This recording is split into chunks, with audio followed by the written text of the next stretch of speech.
Chapter 17. If I let you go, are you just going to try and kill me again? Evan asked, pressing down on Shannon. Or try kicking me in the balls? I don't know. I guess we'll have to see, Shannon challenged. Just then, there was a knock at the door. All three of us looked up at the closed apartment door. In my rush to get inside, I must have hit the door so hard it swung back in on itself and closed. Johnny? Evan? Mr. Hyde's voice came through the door. It's Thomas Hyde, your landlord. Is everything okay in there? All three of us looked to one another like little kids on the verge of getting in trouble. Don't try and kill me again, Evan hissed at Shannon, getting off of her, sword in hand. I'm going to be so pissed if you murder me. Seriously, I'm going to do all the creepy kind of haunting on you.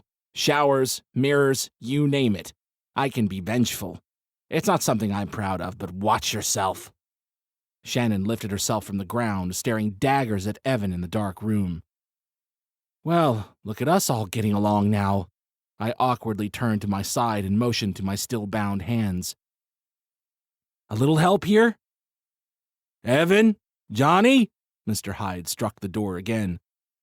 I can hear voices in there.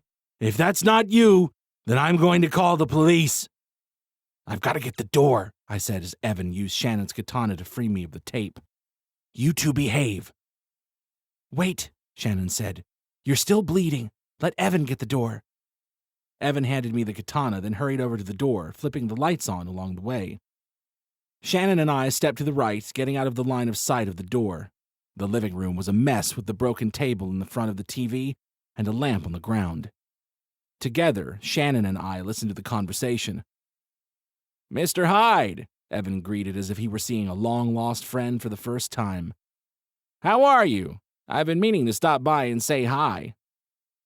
I'm okay, Mr. Hyde answered with a cough. Just a little sick, but I'm fighting off the cold. Your neighbors reported breaking glass and some loud thuds. I wanted to come over and make sure everything was okay. You know what? I appreciate that so much, Evan thanked him. I mean it. Neighbors should look out for neighbors, and there's less and less of that going around these days.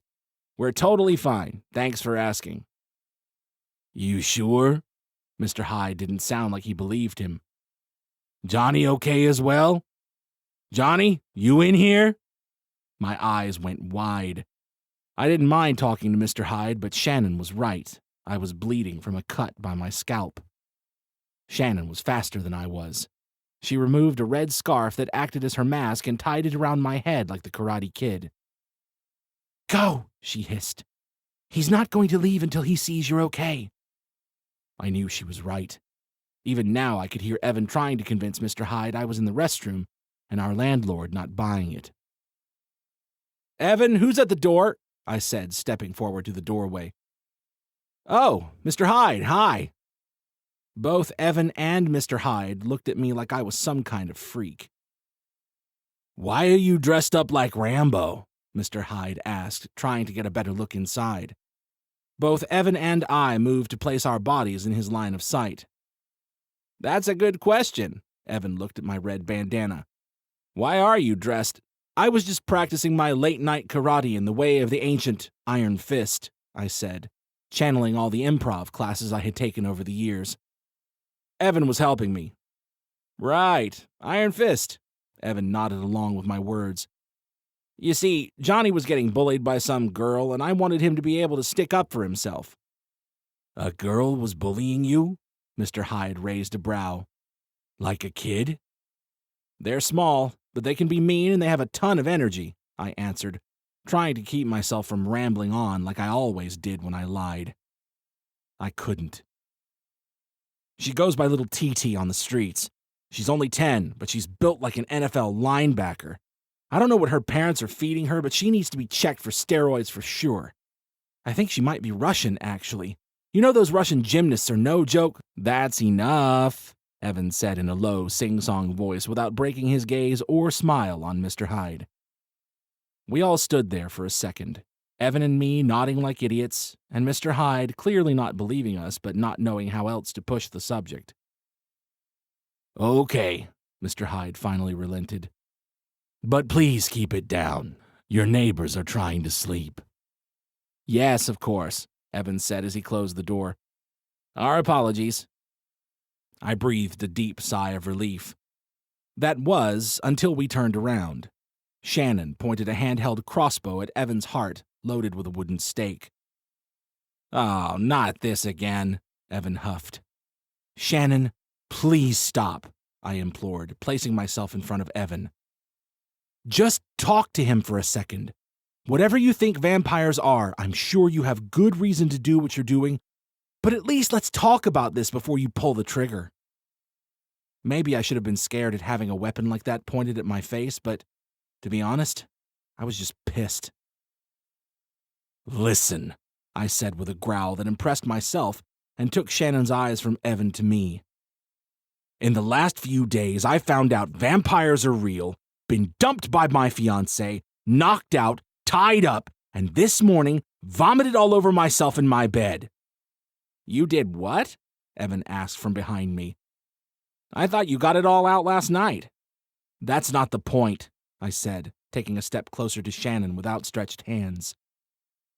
Just please, I can't take any more crazy right now. I'm not sure who you really are, but I know you'll give Evan a chance to talk before you continue to try and kill him. How do you know that? Shannon asked. Also, it's hard to take you seriously with that bandana still around your head.